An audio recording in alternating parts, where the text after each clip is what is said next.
ओम शांति। 28 नवंबर 2015 साकार महावाक्य। बाबा कहते, मीठे बच्चे, बाप आए हैं तुम बच्चों को शांति और सुख का वर्षा देने। तुम्हारा स्वधर्म ही शांत है, इसलिए तुम शांति के लिए भटकते नहीं हो। आज का प्रश्न, अभी तुम बच्चे 21 जन्मों के लिए अखुट खजानों में वजन करने योग्य बनते हो। क्यों? उत्तर, क्योंकि बाप जब नई सृष्टि रचते हैं तब तुम बच्चे उनके मददगार बनते हो, अपना सब कुछ उनके कार्य में सफल करते हो। इसलिए बाप उसके रिटर्न में 21 जन्मों के लिए तुम्हें अखुट खजानों में ऐसा वजन करते हैं जो कभी धन भी नहीं खुटता, दुख भी नहीं आता, अकाले मृत्यु भी नहीं होती। आज का गीत मुझको सहारा देने वाले। ओम शांति। मीठे मीठे रूहानी बच्चों को ओम का अर्थ तो सुनाया है। कोई कोई सिर्फ ओम कहते हैं, परंतु कहना चाहिए ओम शांति। सिर्फ ओम का अर्थ निकलता है ओम भगवान। ओम शांति का अर्थ है मैं आत्मा शांत स्वरूप हूं। हम आत्मा हैं, ये हमारा शरीर है। पहले है आत्मा, पीछे है शरीर। आत्मा शांत स्वरूप है, उनका निवास स्थान है शांति धाम। बाकी कोई जंगल में जाने से सच्ची शांति नहीं मिलती है। सच्ची शांति मिलनी ही तब है जब घर जाते हैं। दूसरा, शांति चाहते हैं जहां अशांति है। ये अशांति का दुखधाम विनाश हो जाएगा, फिर शांति हो जाएगी। तुम बच्चों को शांति का वर्षा मिल जाएगा। वहां ना घर में ना बाहर राजधानी में अशांति होती। ना घर में अशांति, ना बाहर राजधानी में अशांति होती। उसको कहा जाता है शांति का राज्य। ये है अशांति का राज्य, क्योंकि रावण राज्य है। वह है ईश्वर का स्थापन किया हुआ राज्य। फिर द्वापर के बाद आसुरी राज्य होता है। असुरों को कभी शांति होती नहीं। असुरों को कभी शांति होती नहीं। घर में, दुकान में, जहां तहां अशांति अशांति होगी। जिसकी बुद्धि आसुरी होगी उसको कभी शांति नहीं रहेगी। वो चाहे घर में हो, चाहे दुकान में हो, कहीं भी जाएगा तो चारों तरफ वो क्या फैलाएगा? अशांति अशांति। क्योंकि बुद्धि जो है वो आसुरी है। तो इसे बाबा कहते असुरों को कभी शांति नहीं होती। उनकी प्रेजेंस में ही क्या हो जाएगी? अशांति। और जो देवता बनने वाली आत्माएं होंगी उनकी प्रेजेंस में क्या हो जाएगी? शांति। ये कितनी विशेष बात है। अब आप चेक करो कि आप जहां भी होते हो वहां आपकी वजह से शांति होती है या नहीं। कहीं आपकी वजह से अशांति होती तो हम असुर बन गए। हाँ, कोई और आते हैं अशांति फैलाते हैं, पर आप शांति धारण करके बैठे रहते हो तो आप देवता हो। क्योंकि असुरों की वजह से होती है अशांति। घर में, दुकान में, जहां तहां अशांति अशांति होगी। 5 विकार रूपी रावण अशांति फैलाते हैं। रावण क्या चीज है ये कोई भी विद्वान पंडित आदि नहीं जानते, समझते नहीं है। हम वर्ष वर्ष रावण को क्यों मारते हैं? सतयुग त्रेता में तो ये रावण होता ही नहीं है। वह है ही दैवी राज्य।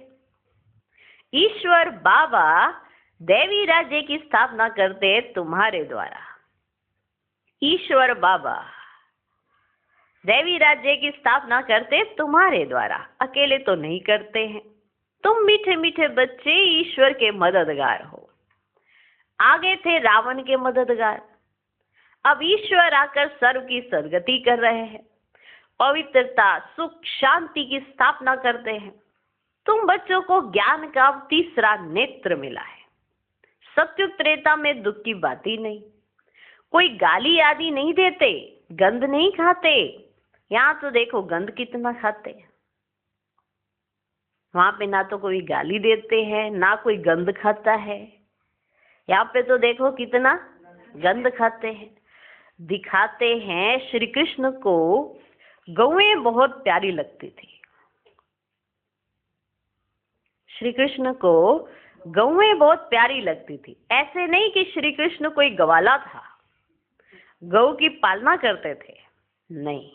वहां की गौ और यहाँ की गौ में बहुत बहुत फर्क है। वहां की गायें सत्व प्रधान बहुत सुंदर होती हैं।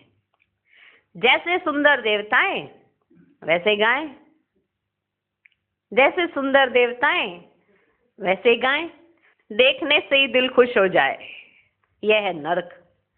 सभी स्वर्ग को याद करते हैं। स्वर्ग और नरक में रात दिन का फर्क है।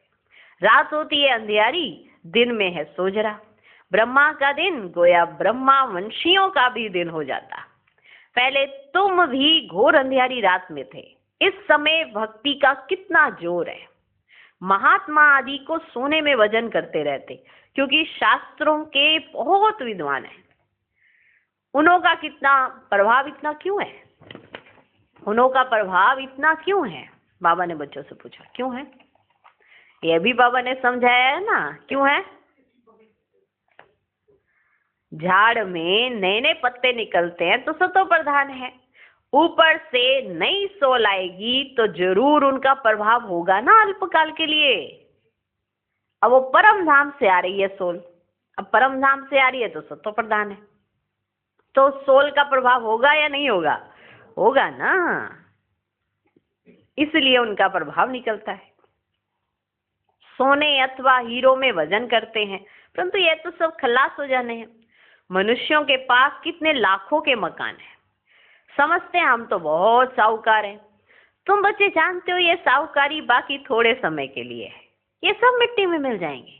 किनकी दबी रहेगी धूल में, किनकी राजा खाए, सुना है ना। ये बाप स्वर्ग की स्थापना करते हैं, उसमें जो लगाते हैं उन्हों को 21 जन्मों के लिए हीरे जवाहरातों के महल मिलेंगे। बाबा स्वर्ग की स्थापना कर रहे हैं और उस कार्य में जो लगाते हैं अपना धन, उनको मिलेंगे। क्या मिलेंगे? हीरे जवाहरातों के महल। यहाँ तो एक जन्म के लिए मिलता है, वहां तुम्हारा 21 जन्म चलेगा।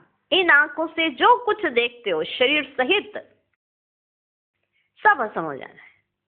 तुम बच्चों को दिव्य दृष्टि द्वारा साक्षात्कार भी होता है। विनाश होगा, फिर इन लक्ष्मी नारायण का राज्य होगा। तुम जानते हो हम अपना राज्य भाग्य फिर से स्थापन कर रहे हैं। 21 पीढ़ी राज्य किया, फिर रावण का राज्य चला, अब फिर बाप आया है। भक्ति मार्ग में सब बाप को ही याद करते हैं। गायन भी है, दुख में सिमरन सब करे, सुख में करे न कोई। बाप सुख का वर्षा देते हैं, फिर याद करने की दरकार नहीं रहती। तो माता पिता हम बालक तेरे। अब ये तो माँ बाप होंगे अपने बच्चों के, अब ये तो माँ बाप होंगे अपने बच्चों के। ये है पारलौकिक माता पिता की बात कि जो बात है तो माता पिता हम बालक तेरे, ये पारलौकिक माता पिता के लिए का है। ये जो होंगे माँ बाप अपने बच्चों के होंगे। अभी तुम ये लक्ष्मी नारायण बनने के लिए पढ़ते हो। स्कूल में बच्चे अच्छा पास होते हैं तो फिर टीचर को इनाम देते हैं। अब तुम उनको क्या इनाम देंगे? तुम टीचर को क्या इनाम देंगे? तुम तो उनको अपना बच्चा बना लेते हो जादूगरी से। बाप टीचर है ना, तो तुम उनको क्या इनाम देंगे? तुम क्या करते हो? उनको अपना ही बच्चा बना लेते हो, जादूगरी से दिखलाते हैं। श्री कृष्ण के मुख में माँ ने देखा माखन का गोला। अब श्री कृष्ण ने तो जन्म लिया सतयुग में, वह तो माखन आदि नहीं खाएंगे, वह तो है विश्व का मालिक। तो ये किस समय की बात है? तो ये किस समय की बात है? यह है अभी संगम की बात। तुम जानते हो हम ये शरीर छोड़ बच्चा जाए बनेंगे, विश्व का मालिक बनेंगे। दोनों क्रिश्चियन आपस में लड़ते हैं और माखन मिलता है तुम बच्चों को, राजाई मिलती है ना। जैसे वो लोग भारत को लड़ाकर मक्खन खुद खा गए, भारत को लड़ाया और मक्खन खुद खा गए। क्रिश्चियन की राजधानी पौन हिस्से में थी, पीछे आहिस्ते आहिस्ते छूटती गई है। सारे विश्व पर सिवाय तुम्हारे कोई राज्य कर ना सके। चाहते तो वो थे कि हम पूरे विश्व पर राज्य करें, लेकिन वो सिवाय तुम्हारे कोई राज्य कर ना सके, और बाप के स्थापन किए हुए पर तुम बच्चे राज्य करते हो, विश्व के मालिक बनते हो। तुम अभी ईश्वरीय संतान बने हो। अभी तुम ब्रह्मांड के मालिक और विश्व के मालिक बनते हो। विश्व में ब्रह्मांड नहीं आया। अभी तुम ब्रह्मांड के भी मालिक बनते हो तो विश्व के भी मालिक बनते हो। विश्व के अंदर ब्रह्मांड नहीं आता है। सूक्ष्म वतन में तो राजा ही नहीं है। सतयुग, त्रेता, द्वापर, कलयुग, ये चक्र यहाँ स्थूल वतन में होता है। ध्यान में आत्मा कहाँ जाती नहीं। ध्यान में बैठे तो आत्मा कहाँ जाती नहीं। आत्मा निकल जाए तो शरीर ही खत्म हो जाए। ये सब है साक्षात्कार। रिद्धि सिद्धि द्वारा ऐसे भी साक्षात्कार होते हैं जो यहाँ बैठे विलायत की पार्लियामेंट आदि देख सकते हैं। ऐसा भी साक्षात्कार होता है रिद्धि सिद्धि वालों का। बाबा के हाथ में फिर है दिव्य दृष्टि की चाबी। तुम यहाँ बैठे लंदन देख सकते हो। यहाँ बैठे लंदन देख सकते हो। औजार आदि कुछ नहीं जो खरीद करना पड़े। ड्रामा अनुसार उस समय पर वह साक्षात्कार होता है जो ड्रामा में पहले से ही नोंद है। जैसे दिखाते हैं भगवान ने अर्जुन को साक्षात्कार कराया, ड्रामा अनुसार उनको साक्षात्कार होना था। ये भी नोंद है, कोई की बड़ाई नहीं है। ये सब ड्रामा अनुसार होता है। श्री कृष्ण विश्व का प्रिंस बनता है, गोया माखन मिलता है। ये भी कोई जानते नहीं कि विश्व किसको, ब्रह्मांड किसको कहा जाता है। विश्व किसको कहेंगे? जिसमें सतयुग, त्रेता, द्वापर, कलयुग और यह संगम ये होता है। ब्रह्मांड के अंदर ये सब नहीं होता है, तो किसको ये इसका भी पता नहीं है। ब्रह्मांड में तुम आत्माएं निवास करती हो, वहां से आते हैं ना यहाँ पार्ट बजाने विश्व के अंदर।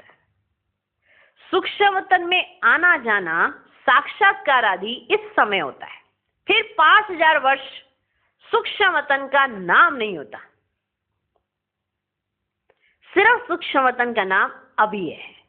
फिर 5000 वर्ष तक सूक्ष्म वतन का नाम ही नहीं होता। कहा जाता है ब्रह्मा देवताए नमः, फिर कहते हैं शिव परमात्माए नमः। तो सबसे ऊंच हो गया ना, उनको कहा जाता है भगवान। वह देवताएं हैं मनुष्य, परंतु दैवी गुण वाले हैं। मनुष्य हैं परंतु दैवी गुण वाले हैं। बाकी 4-8 भुजा वाले मनुष्य होते ही नहीं है। वहां भी 2 भुजा वाले ही मनुष्य होते हैं, परंतु संपूर्ण पवित्र, अपवित्रता की बात ही नहीं, संपूर्ण पवित्र होते हैं। 2 ही भुजा होती है। अकाले मृत्यु कभी होती नहीं। तो तुम बच्चों को बहुत खुशी रहनी चाहिए। हम आत्मा इस शरीर द्वारा बाबा को तो देखें। देखने में तो शरीर आता है, परमात्मा अथवा आत्मा को तो देख नहीं सकते। आत्मा और परमात्मा को जानना होता है। आत्मा और परमात्मा को जानना होता है। देखने लिए फिर दिव्य दृष्टि मिलती है। अगर देखना है परमात्मा को तो बाबा दिव्य दृष्टि से दिखाते हैं। जानने के लिए आप अपनी बुद्धि को ज्ञान देते हो। बहुत समझ की बात है। आत्मा और परमात्मा को जानना होता है, देखने लिए फिर दिव्य दृष्टि मिलती है, और सब चीजें दिव्य दृष्टि से बड़ी देखने में आएंगी। आगे चलकर सब चीजें दिव्य दृष्टि से देखने में आएंगी। राजधानी बड़ी देखने में आएगी। आत्मा तो है ही बिंदी। बिंदी को देखने से तुम कुछ भी नहीं समझेंगे। आत्मा तो बहुत महीन है। बहुत डॉक्टर्स आदि ने कोशिश की आत्मा को पकड़ने की, परंतु किसको पता ही नहीं पड़ता। वो लोग तो सोने हीरे में वजन करते हैं। तुम जन्म जन्मांतर पद्मपति बनते हो। तुम्हारा बाहर का शो जरा भी नहीं। साधारण रीति इस रथ में बैठ पड़ाते हैं। उनका नाम है भागीरथ। यह है पतित पुराना रथ, जिसमें बाप आकर ऊंचते ऊंच सर्विस करते हैं। बाप कहते मुझे तो अपना शरीर है ही नहीं, मैं तो ज्ञान का सागर, प्रेम का सागर ऐसा हूं ना, तो तुमको वर्षा कैसे दूं? ऊपर से तो नहीं दूंगा, क्या प्रेरणा से पढ़ाऊंगा? जरूर आना पड़ेगा ना। भक्ति मार्ग में मुझे पूजते हैं, सबको प्यारा लगता हूं। गांधी नेहरू का चित्र प्यारा लगता है, उनके शरीर को याद करते हैं। आत्मा जो अविनाशी है, उसने तो जाकर दूसरा जन्म लिया। उनके चित्र को रखते हैं ना, गांधी जी के, नेहरू जी के चित्र को रखते हैं और उससे याद करते हैं। आत्मा तो अविनाशी है, उन्होंने तो जाके दूसरा जन्म लिया। बाकी विनाशी चित्र को याद करते, वे भूत पूजा हुई ना। समाधि बनाकर उन पर फूल आदि बैठे चढ़ाते। यह है यादगार। शिव के कितने मंदिर है, सबसे बड़ा यादगार शिव का है ना। सोमनाथ मंदिर का गायन है, मोहम्मद गजनवी ने आकर लूटा था। तुम्हारे पास इतना धन रहता था, बाबा तुम बच्चों को रत्नों में वजन करते हैं, खुद को वजन नहीं कराता हूं, खुद को वजन नहीं कराता हूं। मैं इतना धनवान बनता नहीं हूं, तुमको बनाता हूं। मैं इतना धनवान बनता नहीं हूं, तुमको बनाता हूं। उनको तो आज वजन किया, कल मर जाएंगे, धन कोई काम नहीं आएगा। तुमको तो बाप अखुट खजाने में ऐसा वजन करते हैं जो 21 जन्म साथ रहेगा। ऐसा वजन करते हैं जो 21 जन्म तुम्हारे साथ रहेगा। अगर श्रीमत पर चलेंगे तो वहां दुख का नाम ही नहीं, कभी अकाले मृत्यु नहीं होती। अगर आप श्रीमत पर चलते रहेंगे तो दुख का कभी कोई नाम ही नहीं। इस संगम पे भी, इस लास्ट जन्म में आपको दुख की अनुभूति नहीं हो सकती, क्योंकि आप श्रीमत पर चलते हो। तो दुख का कोई नाम ही नहीं, कभी अकाले मृत्यु नहीं होती। मौत से डरेंगे ही नहीं। यहाँ कितना डरते हैं, रोते हैं, वहां कितनी खुशी होती है, जाकर प्रिंस बनेंगे। जादूगर, सौदागर, रत्नागर, यह शिव परमात्मा को कहा जाता है। तुमको भी साक्षात्कार कराते हैं, ऐसे प्रिंस बनेंगे। आजकल बाबा ने साक्षात्कार का पाठ बंद कर दिया है, बताया था ना। आजकल बाबा ने साक्षात्कार का पाठ बंद कर दिया है, नुकसान हो जाता है। अभी बाप ज्ञान से तुम्हारी सदगति करते हैं। देखा, अभी किससे समझना पड़ेगा आपको बाबा को? ज्ञान से। पहले क्या हुआ? साक्षात्कार हुआ, हर एक बाबा बाबा कहने लगा। साक्षात्कार से तो झट समझ जाते हैं ना कि ये तो परमात्मा ही करा सकते हैं, लेकिन उसके बाद बाबा ने वो पार्टी खत्म कर दिया। जब वो पाठ बंद हुआ तो फिर आया ज्ञान। अभी ज्ञान से जानना है, ज्ञान से समझना है कि कौन आया हुआ है। इसलिए समझाया, भक्ति मार्ग में डर के मारे परमात्मा की पूजा करते थे। अभी बाबा ने डर खत्म कर दिया है, लेकिन ये ज्ञान तो दिया है ना कि वो है कौन, इसकी समझ तो मिली है ना। तो बाप अभी ज्ञान से तुम्हारी सदगति करते हैं। तुम पहले जाएंगे सुखधाम, अभी तो है दुखधाम। तुम जानते हो आत्मा ही ज्ञान धारण करती है, ये तो जानते हो ना। ज्ञान किसने धारण करना है? आत्मा ने।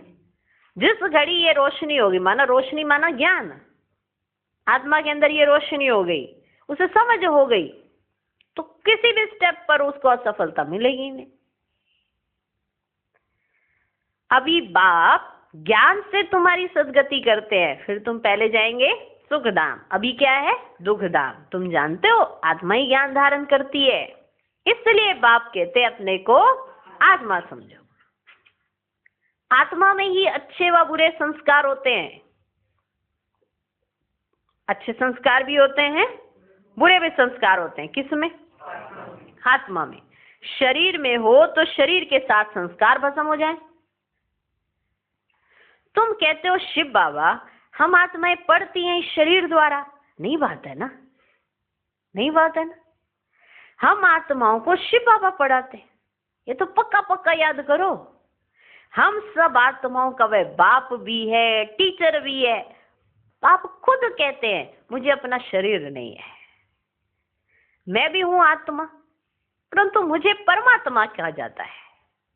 आत्मा ही सब कुछ करती है, बाकी शरीर के नाम बदलते हैं। आत्मा तो आत्मा ही है। मैं परमात्मा तुम्हारे मुआफिक पुनर्जन्म नहीं लेता हूं। मेरा ड्रामा में पार्टी ऐसा है जो मैं इनमें प्रवेश कर तुमको सुना रहा हूं, इसलिए इनको भाग्यशाली रथ कहा जाता है। मेरा ड्रामा में पार्टी ऐसा है, मैं इनमें प्रवेश कर तुमको सुना रहा हूं, इसलिए इनको भाग्यशाली रथ कहा जाता है। इनको पुरानी जुत्ती भी कहते हैं। शिव बाबा ने भी पुराना लॉन्ग बूट पहना है। बाप कहते हैं मैंने इसमें बहुत जन्मों के अंत में प्रवेश किया है। पहले पहले ये बनते हैं तत्त्वम, पहले पहले ये बनते हैं। बाबा कहते हैं तुम तो जवान हो, तुम तो जवान हो, मेरे से जास्ती पढ़कर ऊंच पद पाना चाहिए, परंतु मेरे साथ बाबा है तो मुझे घड़ी घड़ी उनकी याद आती है।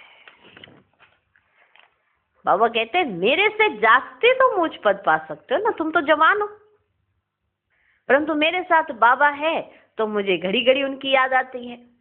बाबा मेरे साथ सोता भी है, परंतु बाबा मुझे भाकी नहीं पहन सकते।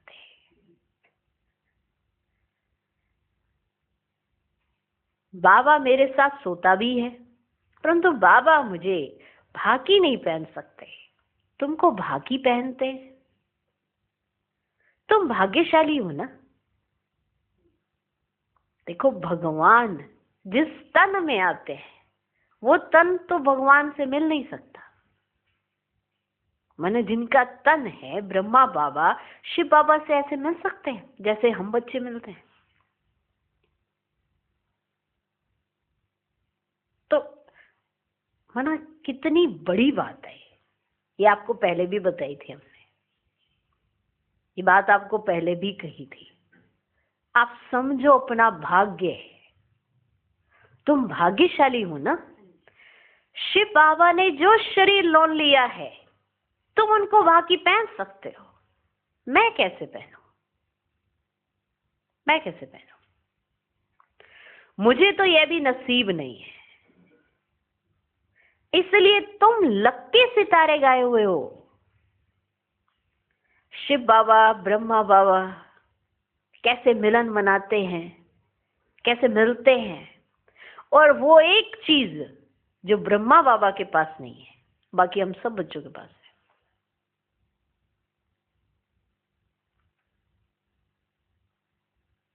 तो ये एक बात हम समझें कि कितना समर्पण ब्रह्मा बाबा का है, कितना समर्पण, कितना त्याग। हम बच्चों के पास सब कुछ है, बाबा सन्मुख है, कह सकते, सुन सकते हैं। बाबा भाकी नहीं पहन सकते। मुझे तो यह भी नसीब नहीं है, इसलिए तुम लक्की सितारे गाए हुए हो। बच्चे हमेशा लक्की होते हैं, बच्चे हमेशा लक्की होते हैं। बाप पैसे बच्चों को दे देते हैं तो तुम लक्की सितारे ठहरे ना। बाप क्या करता है, पैसे बच्चों को दे देते हैं तो तुम लक्की सितारे ठहरे ना। शिव बाबा भी कहते हैं तुम मेरे से लक्की हो, तुमको पढ़ाकर विश्व का मालिक बनाता हूं, मैं थोड़े ही बनता हूं। तुम ब्रह्मांड के भी मालिक बनते हो, बाकी मेरे पास जास्ती दिव्य दृष्टि की चाबी है। मैं ज्ञान का सागर हूं, तुमको भी मास्टर ज्ञान सागर बनाता हूं। ऐसा नहीं कि जो मेरे पास है वो तुम्हारे पास नहीं है, बस जो तुम्हारे पास है ना वो मेरे पास नहीं है। जो मेरे पास ज्ञान है, सब कुछ है, वो मैं तुम्हें ही दे देता हूं और तुम्हें मास्टर बना देता हूं। तुमको भी मास्टर ज्ञान सागर बनाता हूं। तुम इस सारे चक्र को जान चक्रवर्ती महाराजा महारानी बनते हो, मैं थोड़े ही बनता हूं। ब्रह्मा बाबा क्या नहीं कर सकते? भाग्य नहीं पहन सकते। शिव बाबा क्या नहीं कर सकते? विश्व का मालिक नहीं बन सकते। वो बता रहे हैं कि यहाँ पर बाप दादा दोनों कि हम बच्चे कितने लक्की हैं। अगर हम अपना भाग्य ये गाते रहे ना तो हमें कितनी खुशी, कितना नशा रहे। बूढ़े होते हैं तो फिर बच्चों को विलकर खुद वानप्रस्थ में चले जाते हैं। आगे ऐसा होता था, जब मनुष्य बूढ़ा होता था तो अपनी सारी विल बच्चों को देकर खुद वानप्रस्थ में चले जाते थे। ऐसा होता था ना आगे। आजकल तो बच्चों में मोह जाकर पड़ता है। पालौकिक बाप कहते हैं, मैं इनमें प्रवेश कर तुम बच्चों को कांटों से फूल विश्व का मालिक बनाएं, आधा कल्प के लिए सदा सुखी बनाएं। मैं वानप्रस्थ में बैठ जाता हूं। इनके द्वारा मैं तुमको विश्व का मालिक बनाता हूं और आधा कल्प के लिए वानप्रस्थ अवस्था में बैठ जाता हूं। ये सब बातें शास्त्रों में थोड़ी ही है। सन्यासी उदासी शास्त्रों की बातें सुनाते हैं। बाप तो ज्ञान का सागर है। खुद कहते ये वेद शास्त्र आदि सब भक्ति मार्ग की सामग्री है। ज्ञान सागर तो मैं ही हूं। अच्छा, मीठे मीठे सिक्की लगे बच्चों प्रति माता पिता बाप दादा का याद प्यार और गुड मॉर्निंग। रूहानी बाप की रूहानी बच्चों को नमस्ते। हम रूहानी बच्चों की भी रूहानी बाप को नमस्ते नमस्ते नमस्ते। Good morning good morning good morning. सोचो हमें कितना कुछ मिला हुआ है, सब कुछ मिला है। इस सब कुछ मिलने का अगर नशा रख लो तो बाबा खुश। बाबा को कितनी खुशी होगी, मेरे बच्चे खुश हैं। बाबा गिफ्ट लाए बच्चा खुश हो जाए। हाँ, लौकिक में भी बाप कोई गिफ्ट लाए बच्चा खुश हो जाए तो बाप खुश, बच्चे को पसंद आ गया। तो कितनी मेहनत करके बाप पैसा कमाते हैं और फिर बच्चों को देके चले जाते हैं।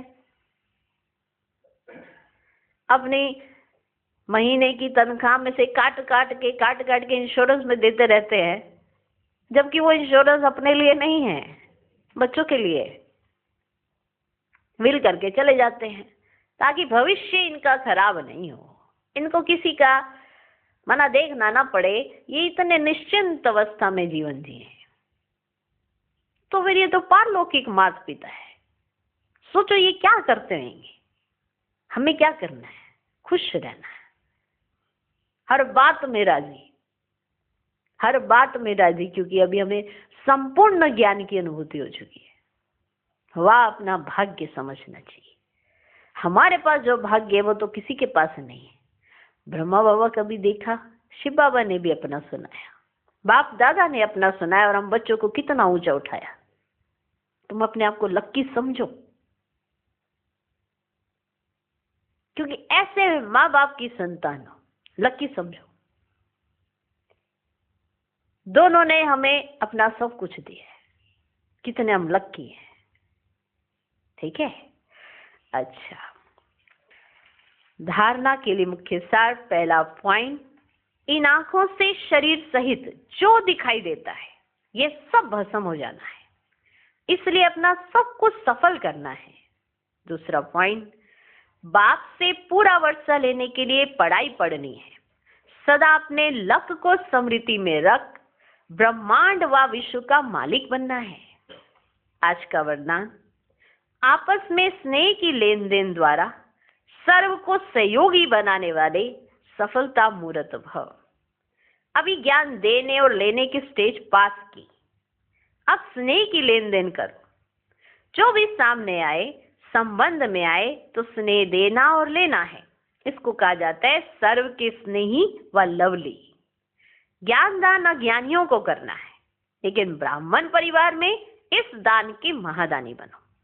संकल्प में भी किसके प्रति? स्नेह के सिवाय और कोई उत्पत्ति ना हो। जब सभी के प्रति स्नेह हो जाता है तो स्नेह का रिस्पॉन्स सहयोग होता है और सहयोग की रिजल्ट सफलता प्राप्त होती है। आज का स्लोगन, 1 सेकंड में व्यर्थ संकल्पों पर फुल स्टॉप लगा दो, यही तीव्र पुरुषार्थ है। सुना, समझा? क्या करना है। माना हर चीज में एक ज्ञान की आवश्यकता है। आप ज्ञान को धारण करो ना, ज्ञान से ही आगे कोई भी कार्य करोगे ना, उसमें सफलता मिलनी ही मिलनी है। बिना ज्ञान के कुछ नहीं हो सकता। या तो ऐसे ही चले जा रहे हैं। ऐसे चलने के लिए तो बहुत सारा ज्ञान था ना शास्त्रों में। अभी एक्यूरेट ज्ञान क्यों देना पड़ा कि अभी कोई गलती नहीं हो सकती। अभी हमें सार समझ आ गया, अब हमें सब पता चल गया। तो बाबा खुद आया ना एक्यूरेट ज्ञान देने के लिए। तो हमें समझने की जरूरत है किस समय क्या करना है। परखने की शक्ति, निर्णय की शक्ति, ये कब इस्तेमाल होंगी? ये हमारे जीवन काल में हमारा पता चलता है कि हम योग लगाते हैं तो छोटी छोटी बातों में हमने क्या परखा, क्या निर्णय लिया, एक एक स्टेप पे हमारे सारे कार्य होते हैं। समझ रहे हो? हम ये आपको बता रहे हैं। 8 शक्तियां आप लेते हो, योग लगाते हो ना, 8 शक्तियां लेते हो ना। अब वो 8 शक्तियां इस्तेमाल जब करते हो तो कैसे पता पड़ेगा? सफलता मिलेगी आपको। अब 8 शक्तियां लेने बैठे हो, एक भी शक्ति काम नहीं कर रही ठीक ढंग से। जब सहन करना है तो सामना कर रहे हैं, जब सामना करना है तो सहन कर रहे हैं, जब किसी चीज को परखना है तो सेकंड में निर्णय ले रहे हैं। ये शक्तियों को इस्तेमाल करना सीखो। तो ज्ञान है, योग है, किस लिए है ये सब? क्यों इतना समझाना पड़ता है भगवान को? अगर हम हर स्टेप पर एक बार में समझकर दूसरी बार में वो गलती ना करें, एक ही बार की गलती बार बार हम रिपीट करते रहते तो कितनी बार समझानी लेंगे। ये जो मुरलियों में बार बार समझाया जाता है वो नए बच्चों के लिए भी है कि पुराने तो समझ गए ना, अभी नए जो आएंगे उनको समझना है। समझ के लिए ही तो ज्ञान मिला है। और एक बार मैं समझ आ गई तो बस समझ आ गई। अब नयों के लिए ये बाबा रिपीट कर रहे हैं। बाबा ने कई बार कहा भी है ये बात। हमने 8 शक्तियां ली हैं कि नहीं? परखने की शक्ति है, निर्णय करने की शक्ति है, समाने की शक्ति है। ये बोलने की या रटने की चीजें नहीं है, यूज करने की चीजें हैं। कब यूज करोगे? सुबह से लेकर रात तक कई चीजों में आपको निर्णय करना होता है, कई चीजों में परखना होता है। तो वो कहाँ है? छोटे छोटे स्टेप्स पे पता चलता है कि आपकी सोच कैसी है। उस छोटी छोटी एक्टिविटी से आप दर्शाते हो कि आपकी सोच किस दिशा की तरफ जाती है। बहुत अच्छी टॉपिक है ये भी कि हमारी स्मृति कैसी रहती है और जो भी हम कार्य करते हैं वो सफल होता है या नहीं होता है। नहीं होता है तो क्यों नहीं होता है? जब हुआ था तो क्यों हुआ था? इस पे भी चिंतन करो। बहुत सारे पॉइंट से विचार सागर मंथन करने की कि आखिर भी मेरे साथ ऐसा क्यों हुआ। ड्रामा बाद में कहना, जब बहुत कुछ हो जाए तो ड्रामा लगाना। ड्रामा लास्ट स्टेप है, एक लास्ट बिंदी लगाने के लिए। जब हम पुरुषार्थ कर रहे हैं, जिस सीन के अंदर है, उस समय आप ड्रामा मत कहो, नहीं तो सीख नहीं पाओगे कुछ भी। ये भी बहुत गुह्य बात है। ये गलतियां हम सभी करते हैं, अपनी 8 शक्तियों का इस्तेमाल ही नहीं करते हैं। और नहीं करते हैं तो फिर मास्टर सर्वशक्तिमान दोहराना थोड़ा है, चिंतन में ही थोड़ा लाते रहना है। स्वरूप भी तो बनना है। कब बनेंगे हम स्वरूप? तो थोड़ा विचार करो। तो ये साकार के दिनों के महावाक्य हैं। आज अव्यक्त हो गए बाबा, तो अब हम अव्यक्त स्वरूप में भी देखें कैसे बाबा मिलन मनाने आते हैं। बच्चों से मिलते हैं, बच्चों के पास बैठते हैं, बच्चों की बात सुनते हैं, बच्चों के जैसे चलते हैं। अब हमें अव्यक्त स्वरूप में बाप दादा मिलते हैं। कितना बड़ा भाग्य है, कितना लकी समझना चाहिए अपने आप को। बस बाबा यही चाहते हैं, समझो तो सही तुम्हारे पास भाग्य कितना ऊंचा है। जो अपने भाग्य के गीत गाता है वो कभी उदास नहीं होता है। जो अपने भाग्य के गीत गाता है वो कभी रो नहीं सकता है। जो अपने भाग्य के गीत गाता है और ये समझता है कि बाबा ने मुझे क्या क्या दे दिया, हम इतना डिजर्व नहीं करते थे जितना हमको मिला, तो उसको अगर थोड़ा सा भी मिलता है ना तो वो ऊपर देख के भगवान का शुक्रिया जोड़ करता है। कईयों को मिलता जाता है, वैल्यू नहीं होती है। तो एक समय ऐसा आ जाता है कि होता सब कुछ है उनके पास, पर उस चीज की वो जिसे कहते हैं ना सुख की, शांति की अनुभूति वो नहीं कर पाते हैं। होता सब कुछ है, साधन सब है, उस साधन से जा भी रहे, आ भी रहे, लेकिन फिर भी फ्रस्ट्रेटेड है। प्लेन में भी जा सकते हैं, गाड़ियों में भी जा सकते हैं, पर ना प्लेन का सुख ले पा रहे, ना गाड़ियों का सुख ले पा रहे। और जो पैदल चलने वाला है वो भगवान के साथ बात करता हुआ जा रहा है, वो सारे सुख ले रहा है, वो सारे सुख ले रहा है, अपना समय सफल कर रहे हैं। अभी भी देखो, कई अपने घरों में सोए पड़े होंगे, आप परमात्मा के महावाक्य सुन रहे हो। कोई पैदल चलते हुए सुन रहे हैं, कोई कैसे सुन रहे हैं, उठ के बैठ के चलते फिरते सुन रहे हैं, कोई अपना डेली रूटीन का कार्य करते हुए भी बाबा के महावाक्य सुन रहे हैं कि ये कार्य भी हो जाए, क्योंकि उनके ऊपर जिम्मेवारियां होती है। वो वैसे भी बाबा के महावाक्य सुनते हैं, मिस नहीं करना चाहते कि मेरी लॉटरी मिस ना हो जाए। ऐसे भी लक्की सितारे हैं। मधुबन निवासियों को तो कितना बड़ा भाग्य है, कितना बड़ा भाग्य है। बाबा के माँ वाक्य सुनने के लिए तो ये जो समय मिला हुआ है, जब मुरली चलती है तो कोई और कार्य नहीं करना चाहिए, बस बाबा के माँ वाक्य। तो ऐसे भी कई होते हैं बच्चे, बाबा के माँ वाक्य चलते हैं और वो पता नहीं कहाँ बिजी होते हैं। ऐसे भी होते हैं, कई उसी समय सो रहे होते हैं। कितना बड़ा दुर्भाग्य है उन बच्चों का। हाँ, तो अपना भाग्य समझे कि हम कितने लक्की हैं कि हम भगवान के साथ हैं। ये संगम जो है ना, कल्प में एक ही बार आना है और ये चला जाएगा, और हम पता नहीं कौन से कार्यों में बिजी रह जाएंगे। तो ये जाना नहीं चाहिए। कितने लक्की हैं हम।